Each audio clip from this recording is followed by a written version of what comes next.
Hello students. तो ये heredity chapter का सेकंड लेक्चर है जिसमें हम लोग इसके कुछ टर्मिनोलॉजी को देखेंगे। जैसे कि इसमें कुछ जनरल टर्मिनोलॉजी हैं, जैसे कि genotype, phenotype, allele, homozygous, heterozygous, ऐसे कुछ टर्मिनोलॉजी हैं। इनको देखने से पहले हम देखेंगे जीन, डीएनए, क्रोमोसोम, जेनेटिक्स, ऐसे। तो जैसे इसमें चैप्टर का नाम है हेरिडिटी, तो सबसे पहले हम लोग देखेंगे हेरिडिटी क्या होता है। हेरिडिटी क्या होता है, सबसे पहले हम लोग इसको देखेंगे। तो हेरिडिटी है जैसे किसी भी पेरेंट्स में कुछ लक्षण होते हैं जो एक पीढ़ी से दूसरी पीढ़ी में ट्रांसफ़र होते हैं, और ये जो लक्षण हैं, ये जो ट्रांसफ़र होते हैं, इनको बोलते हैं इनहेरिटेड कैरेक्टर। तो जो भी लक्षण एक पेरेंट से अगली जनरेशन में जा रहा है उसको हम लोग इनहेरिटेड कैरेक्टर बोलते हैं। और ये जो फेनामेना है इसी को हेरिडिटी बोलते हैं। मतलब the traits which are transfer from one generation to next generation is known as inherited character and this phenomena is known as heredity. तो इसको हेरिडिटी हम लोग बोलते हैं। उम्मीद है आप समझ गए होंगे। नेक्स्ट है वेरिएशन। ये एक बहुत इम्पॉर्टेंट टॉपिक है, वेरिएशन। वेरिएशन क्या चीज़ है, इसको आपने वहाँ भी देखा होगा, जो आपका हाउ ऑर्गेनिज्म रिप्रोड्यूस चैप्टर है वहाँ भी देखा होगा वेरिएशन। उसमें आपने देखा होगा कि जो एसेक्सुअल रिप्रोडक्शन होता है उसमें थोड़ा वेरिएशन कम आते हैं। मतलब जैसे आप जान ही रहे हैं, एसेक्सुअल रिप्रोडक्शन में सिंगल पेरेंट्स होते हैं और उनसे ऑफस्प्रिंग बनते हैं, तो उसमें वेरिएशन कम आते हैं। और ये जो सेक्सुअल रिप्रोडक्शन होता है इसमें दो पेरेंट्स इन्वॉल्व होते हैं, उनकी दो अलग अलग सेल्स होती हैं, तो इनमें वेरिएशन ज़्यादा आते हैं। तो फिलहाल अभी हमको वेरिएशन समझना है। तो वेरिएशन क्या है? वेरिएशन है जैसे कोई भी पेरेंट्स हैं, उनके जो ऑफस्प्रिंग हैं एक्चुअली में वो उनसे आइडेंटिकल तो होते हैं, उनसे मिलते जुलते हैं, लेकिन उनकी कॉपी नहीं होते। मतलब कैरेक्टर तो उन्हीं का है क्योंकि उनके पेरेंट्स हैं, लेकिन उनकी कॉपी नहीं है, उनका अपना भी अस्तित्व है। तो वो ऐसी कुछ चीज़ें हैं जो उनसे वेरी करती हैं और इसी चीज़ को वेरिएशन कहते हैं, है ना। तो हम इसको डिफाइन कैसे करेंगे? वेरिएशन हो जाएगा the childrens only resemble their parents, they are not identical. Children जो है उनके पेरेंट्स से रिसेंबल करते हैं पर उनके आइडेंटिकल नहीं होते हैं। They have some differences from their parents and these are the known as variations. और ये जो वेरिएशन है एक्चुअली में यही आगे चल के जो इवोल्यूशन है इसी का कारण बनता है। और आपको तो पता ही है हाउ टू ऑर्गेनिज्म रिप्रोड्यूस पढ़ने से कि जो आसेक्सुअल रिप्रोडक्शन है उसमें वेरिएशन कम आते हैं, जो कि सेक्सुअल रिप्रोडक्शन है उसमें वेरिएशन ज़्यादा आते हैं। आपने पढ़ा था जैसे कोई एक बैक्टीरिया है, सिंगल बैक्टीरिया, और ये बैक्टीरिया दो में डिवाइड हो जाती है, या दो से कह लीजिए आगे चल के चार में डिवाइड हो जाती है। तो ये चारों बैक्टीरिया जो होंगी इनमें काफ़ी ज़्यादा डिफरेंसेस होंगे नहीं, ये ज़्यादातर सेम होंगे क्योंकि ये आसेक्सुअल रिप्रोडक्शन है। और इनमें जो वेरिएशन होगा, इनमें वेरिएशन कहाँ आएगा, क्यों आएगा? इसमें जो वेरिएशन होगा, इसमें जो वेरिएशन होगा वो सिर्फ इसी वजह से आएगा जो कि जो उसके जो डीएनए हैं, उनके डीएनए जो कॉपी हो रही है उसकी मैकेनिज़्म, कोई भी बायोकेमिकल रिएक्शन इतना इफ़िशियंसी नहीं होती कि वो कोई गलती ना करे, कोई ना कोई गलती करेगी, और जितना गलती करती है वही उसका वेरिएशन का कारण बनता है। तो इसमें वेरिएशन ज़्यादा आते नहीं क्योंकि गलतियाँ भी इतने लार्ज स्केल पे नहीं होती हैं, बहुत छोटे लेवल पे होती हैं, तो वेरिएशन इसमें बहुत कम आते हैं। उम्मीद है आप समझ गए होंगे। नेक्स्ट है आपका जीन, डीएनए, क्रोमोसोम। इन चीज़ों को हम लोग देखेंगे। जीन क्या होती है, डीएनए क्या होते हैं, क्रोमोसोम क्या होते हैं। चलिए देखेंगे जीन। जीन क्या है?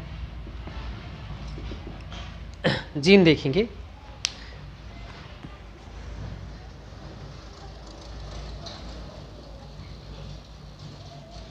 ओके, तो देखेंगे जीन क्या है। जीन है एक डीएनए है एंड एक क्रोमोसोम है, क्रोमोसोम। एक और मैं इन्हीं के साथ लेना चाहूँगा, क्रोमैटिन फाइबर, क्रोमैटिन फाइबर।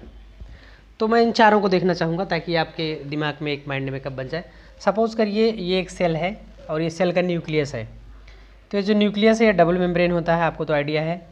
इसमें कुछ न्यूक्लियस पोर भी होते हैं, मैं कुछ पोर बना दे रहा हूँ इस पर। तो न्यूक्लियस पोर होते हैं।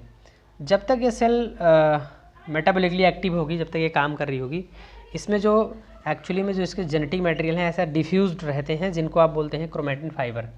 आप इन्हीं को बोलते हैं क्रोमैटिन फाइबर बोलते हैं, है ना। इनको आप क्रोमैटिन फाइबर बोलते हैं। और ये जो क्रोमैटिन फाइबर है, जब ये कंडेंस हो जाते हैं, जब क्या हो जाते हैं, ये कंडेंस हो जाते हैं, तो इनका स्ट्रक्चर जो है कुछ ऐसा रॉड जैसा हो जाता है। मैं यहीं जस्ट बगल में बना लेता हूँ। जब when cell is going to divide, जब सेल डिवाइजन करने को जाती है, उस टाइम पे ये ऐसे कुछ रॉड जैसे स्ट्रक्चर बनाते हैं। और इन्हीं रॉड जैसे स्ट्रक्चर को क्या बोलते हैं, इन्हीं रॉड जैसे स्ट्रक्चर को बोलते हैं क्रोमोसोम बोलते हैं। ओके, इन्हीं रॉड जैसे स्ट्रक्चर को क्या बोलते हैं, क्रोमोसोम बोलते हैं। ओके, तो अभी आपका हो गया जीन सॉरी क्रोमैटिन फाइबर हुआ, क्रोमोसोम हुआ। नेक्स्ट देखेंगे डीएनए क्या है। एक्चुअली में जो डीएनए है, DNA constitute the chromosome. DNA जो है ये क्रोमोसोम को बनाता है। तो एक क्रोमोसोम में कई सारे डीएनए होते हैं। DNA is the main part of the chromosome that constitute the chromosome and they transfer the whole information. मतलब एक पूरी की पूरी प्रोटीन बनाने की इन्फॉर्मेशन जो होती है वो डीएनए में होती है। DNA have a whole information for constructing a protein. आप ऐसा भी मान सकते हैं समझने के लिए, अगर एक जो क्रोमोसोम है एक बुक है, तो उस बुक के अंदर कई सारे चैप्टर्स होते हैं, तो उसमें डीएनए एक चैप्टर आप मान सकते हैं, है ना। ओके, नेक्स्ट देखेंगे जीन। जीन क्या है, जैसे आप जानते हैं अगर एक डीएनए है, जैसा कि मैंने बताया डीएनए एक पूरी इन्फॉर्मेशन रखता है एक प्रोटीन बनाने की, तो आप ये भी देखेंगे कि एक प्रोटीन में बहुत सारे अमाइनो एसिड्स होते हैं। अमाइनो एसिड्स प्रोटीन की यूनिट होती है एक्चुअली में। तो जो अमाइनो एसिड्स हैं उनको बनाने की जो उनको कौन बनाता है, तो उनको बनाता है ये आपका जीन। तो जीन जो है, एक जीएनए एक अमाइनो एसिड को कोड करता है। आप ऐसे भी समझ सकते हैं ये जो क्रोमोसोम है ये मिलके बना है डीएनए से, और ये जो डीएनए है ये मिलके बना है जीन से। ओके, यहाँ कुछ और टर्मिनोलॉजी हैं। हम लोग एक्चुअल में इस चैप्टर के टर्मिनोलॉजी को देखेंगे। जैसे इसमें है एलील है, जीनोटाइप, फिनोटाइप, होमोजाइगस, हेट्रोजाइगस। तो चलिए देखेंगे होमोजाइगस हेट्रोजाइगस। कल हमने देखा था इसमें एक terminology monohybrid cross, dihybrid cross. अगर आप नहीं देखे हैं तो एक बार उसको देख लें, उम्मीद है आपको कुछ बेहतर मिलेगा। तो सबसे पहले हम लोग देखेंगे इसमें homozygous and heterozygous. Homozygous and heterozygous. Homozygous and heterozygous. Homozygous क्या है? होमोजाइगस देखिए, मेंडल के पहले भी बहुत सारे साइंटिस्ट ने एक्सपेरिमेंट किया था, लेकिन वो सफल नहीं हुए। उसका एक रीज़न था, को जब वो प्लांट्स को लेते थे ना, तो ये नहीं देखते थे होमोजाइगस कंडीशन में है कि हेट्रोजाइगस में। वो बस देखते थे एक प्लांट है जो कि लंबा है, एक प्लांट है जो कि छोटा है। अब वो ये नहीं देखते थे लंबा किस कंडीशन में है, वो हाइब्रिड वाली कंडीशन में है कि प्योर है। प्योर किसको बोलते हैं, अभी इसी को हम लोग बात कर रहे हैं।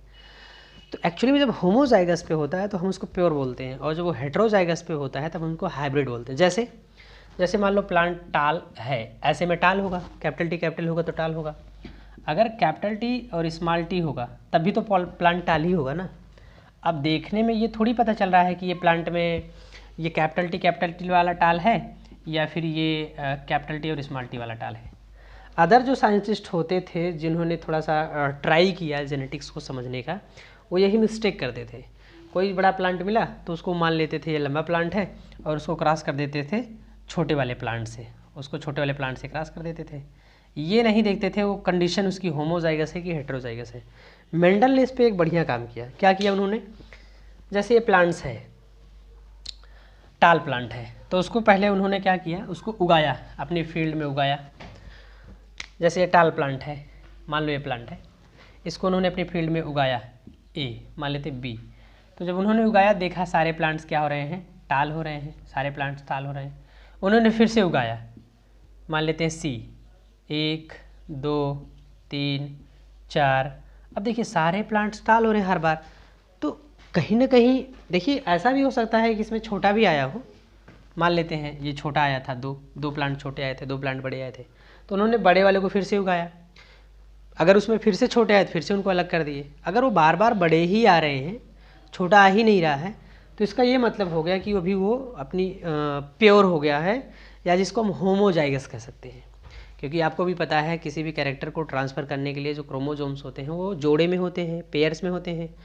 तो ऐसे ही जीन के लेवल पे भी पेयर होते हैं। जैसे मान लो ये टाल प्लांट है, तो एक्चुअली में जो फैक्टर था, मेंडल ने तो सच में फैक्टर ही नाम लिया था, लेकिन बाद में उसको जीन भी बोला गया। एक्चुअली में जो फैक्टर था जो इस टालनेस को गवर्न करता था, वो 2 तरीके के थे। एक तो जो टाल प्लांट बनाता था और एक जो डॉर्फ प्लांट बनाता था। तो इस तरीके से प्लांट डॉर्फ होता था, और अगर कैपिटल टी होता था तो प्लांट टॉल होता था। एक्चुअली में अगर ये कैपिटल टी है तो इसी को बोलते हैं होमोजाइगस। होमोजाइगस मतलब इसका जो जाइगोट है उसमें जो जीन है जब वो एक ही जैसी है, जैसे कैपिटल टी, तो दैट इज़ द होमोजाइगस, है ना। तो ये हो गया आपका होमोजाइगस। तो अगर आपको डिफाइन करना है तो कैसे करेंगे, आप बोलेंगे when a plant or zygote have the same type of allele for a character that is known as homozygous। और अगर वो प्लांट टाल है, जैसे ये प्लांट टाल है ना, ये मान लेते हैं प्लांट टाल है, बट इसमें कैपिटल टी और स्मॉल टी है, तो इसको बोला गया हेट्रोजाइगस। इसको क्या बोला गया, हेट्रोजाइगस। इसको हेट्रोजाइगस बोला गया। मतलब कि अ प्लांट हो सकता है, कोई ऑर्गेनिजम्स होता है, organism which have not same type allele for a character। एक ऐसा ऑर्गेनिज्म जो किसी एक कैरेक्टर के लिए सेम टाइप का एलील नहीं है, और उसको हेट्रोजाइगस बोलेंगे। A plant organism which not have the same type of allele for a single character that is known as heterozygous। Okay, तो आपने देखा होमोजाइगस, हेट्रोजाइगस। मतलब आप सीधी तरीके से समझ सकते हैं, अगर कैपिटल टी है, जैसे मैं प्लांट की अब लंबाई की बात कर रहा हूँ, दैट इज़ द होमोजाइगस। अगर कैपिटल टी स्मॉल टी है तो हेट्रोजाइगस। यही चीज़ आप दूसरे कैरेक्टर के लिए देख सकते हैं, जैसे कि फ्लावर कलर के लिए, अगर उसका कलर कैपिटल आर है तो वो होमोजाइगस है। अगर कैपिटल आर स्मॉल आर है उसके जीन, तो हेट्रोजाइगस है। लेकिन देखिए होमोजाइगस हेट्रोजाइगस ऐसा देख के तो हम जान नहीं सकते, या तो उसको हम बार बार कई जनरेशन तक उगाएं, और अगर वो सेम रिजल्ट दे रहा है तब हमको जाके पता चलेगा होमोजाइगस है कि हेट्रोजाइगस है ना। चलिए कुछ और चीज़ देख लेते हैं, जैसे कि हम देख लेते हैं यहाँ पे एलील क्या होते हैं, ये समझ लीजिए आप। इसको अगर आपसे एक बार समझेंगे तो होमोजाइगस हेट्रोजाइगस भी समझना आपके लिए थोड़ा सरल हो जाएगा। एलील क्या होते हैं, एलील या इसको बोलते हैं एलीलोमार्फ। एलील या एलीलोमार्फ क्या होता है ये, एक्चुअली में देखिए, जैसे प्लांट की लंबाई ही ले लेते हैं। एक प्लांट है लंबा है मटर का, एक प्लांट है जो कि छोटा है ना। इस तरह के 2 लक्षण आपके सामने हैं। कोई तीसरा आपके पास नहीं है जो इनके बीच में है, मतलब लंबे और छोटे के बीच में, ऐसा आपके पास ऑप्शन ही नहीं है। तो लंबाई तो हो गया, एक लक्षण हो गया, एक कैरेक्टर हो गया, और इसके ये जो लक्षण है इसके कितने फॉर्म हैं, इसके फॉर्म कितने हैं, मतलब 1 2 3 4 कितने हैं। तो अभी हमारे पास कितने हैं, 2 हैं। एक तो लंबा है, एक आपका टाल प्लांट है, और एक आपका क्या है, डॉर्फ प्लांट है। तो अभी आपके पास 2 ही कैरेक्टर हैं। तो ये जो लक्षण है लंबाई का, और इसके 2 फॉर्म हैं, जिसमें आप एक कैपिटल टी है और एक स्मॉल टी है, तो यही आपस में एक दूसरे के क्या हैं, एलील हैं या एलीलोमार्फ हैं। लिखोगे कैसे, इसको हम लोग ऐसे लिखेंगे, क्योंकि ये देखिए एक जीन हम ऐसा कह सकते हैं, a gene which have different form, क्योंकि एक जीन ही तो है जो इसकी लंबाई को गवर्न कर रही है, और ये इसके जीन के फॉर्म्स है, जैसे capital T small T, these are the gene, है ना। मतलब प्लांट लंबा होना और डॉर्फ होना ये किसी जीन के द्वारा ही गवर्न हो रहा है। तो हम ऐसा कह सकते हैं कि gene different form of gene is known as allele or allelomorph. इसका बेस्ट एग्जांपल हो जाएगा जैसे ब्लड ग्रुप देखेंगे, ब्लड ग्रुप, क्योंकि आप इससे बहुत ज़्यादा फेमिलियर हैं, आप इससे समझ जाएंगे। ब्लड ग्रुप क्या है? ब्लड ग्रुप 4 तरीके के होते हैं, ए बी ओ, 4 तरीके के ब्लड ग्रुप होते हैं। जबकि जो इसकी एलील हैं ये होती है 3 तरीके की, एक होता है IA और एक होता है IB और एक होता है I0। तो 3 तरीके के एलील होते हैं। इसकी स्टडी एक जगह हम और करते हैं, बट वो हायर क्लास की बात है, क्लास 12 की बात है। जब 2 से ज़्यादा एलील होते हैं ना, तो हम उसको मल्टीपल एलील भी बोलते हैं। तो इस तरीके से आपने देखा एलील, एलीलोमर। हम लोग 2 टर्म और समझेंगे, genotype and phenotype. After that हम लोग मेंडलियन प्रिंसिपल देखेंगे अगली वीडियो में। तो आज देख लेते हैं जीनोटाइप और phenotype. Genotype and phenotype, genotype और दूसरा फिनोटाइप। तो चलिए देखें जीनोटाइप क्या है, फिनोटाइप क्या है। देखिए मान लीजिए एक प्लांट है और वो लंबा है, बार बार मैं लंबाई का ही करेक्टर ले रहा हूँ ताकि आप समझ जाएं। आप इससे मत सोचिएगा कि दूसरे कैरेक्टर पे लागू नहीं होगा, हर कैरेक्टर पे लागू होगा। तो जैसे कोई प्लांट है और वो लंबा है, आपको दिख रहा लंबा है, तो या फिर आपको दिख रहा है ये छोटा है, तो ये जो लंबाई और बड़ी होना और छोटा होना दिख रहा है, ये इसका फिनोटाइप है, क्योंकि आप इसको देख पा रहे हैं, है ना। तो जो चीज़ आप देख पा रहे हैं, it means the appearance character of is known as phenotype. जो कैरेक्टर आप दिख रहा है, आपको प्लांट लंबा है कि छोटा है, आप देख पा रहे हैं, दैट इज़ द फिनोटाइप। तो ये फिनोटाइप है। बट इसके पीछे कौन सी जीन रेस्पॉन्सिबल है, या तो आप देख नहीं पा रहे हैं और देख भी नहीं पाएंगे, या तो प्रैक्टिकल करके पता कर सकते हैं, या फिर प्रैक्टिकल ही तरीका है। हाँ, अगर आप देखते भी हैं इलेक्ट्रॉन माइक्रोस्कोप वगैरह से, तब भी DNA देख के थोड़ी पहचान पाएंगे। तो जो इसके पीछे का जीन रेस्पॉन्सिबल है, जैसे कि कैपिटल प्लांट लंबा है, तो उसके लिए क्या क्या कंडीशन हो सकती हैं, वीडियो पास करके आप बताइए। क्या क्या जीनोटाइप हो सकते हैं, पास करके बताइए। चलिए ठीक, चलिए आपने बिल्कुल सही बताया होगा, मुझे उम्मीद है। कैपिटल T और कैपिटल T अगर है तो प्लांट लंबा होगा, कैपिटल T और स्मॉल t है तो भी प्लांट लंबा ही होगा। और स्मॉल के लिए क्या कंडीशन हो सकती है, वीडियो पास करके एक बार फिर से बताइए। बिल्कुल, अगर स्मॉल t और स्मॉल t, बस इसके लिए एक ही कंडीशन है, तभी प्लांट छोटा होगा। तो मतलब आपने देखा कैपिटल T प्लांट लंबा होने के लिए 2 कंडीशन है, कैपिटल T, क्योंकि आप अभी आगे पढ़ेंगे क्यों। कैपिटल T तो भी प्लांट लंबा होगा, कैपिटल T स्मॉल t तो भी प्लांट लंबा होगा। तो जीनोटाइप ये क्या है, इसके जो जीन रूप हैं, मतलब इसकी प्लांट को लंबा होने के पीछे जो जीन रेस्पॉन्सिबल है, दैट इज़ द जीनोटाइप। मतलब लिखेंगे कैसे, for a phenotypic character the gene which is responsible for a phenotypic character is known as genotype, and the character which is appear that is known as phenotype. जो दिख रहा है वो phenotype है, उसके पीछे जो जीन रेस्पॉन्सिबल है दैट इज़ द जीनोटाइप। इसको देखेंगे, सेम वही बात है, इसके पीछे जो जीन रेस्पॉन्सिबल है दैट इज़ द जीनोटाइप, और ये प्लांट छोटा दिख रहा है दैट इज़ द फिनोटाइप। आज के लिए बस इतना ही, थैंक यू।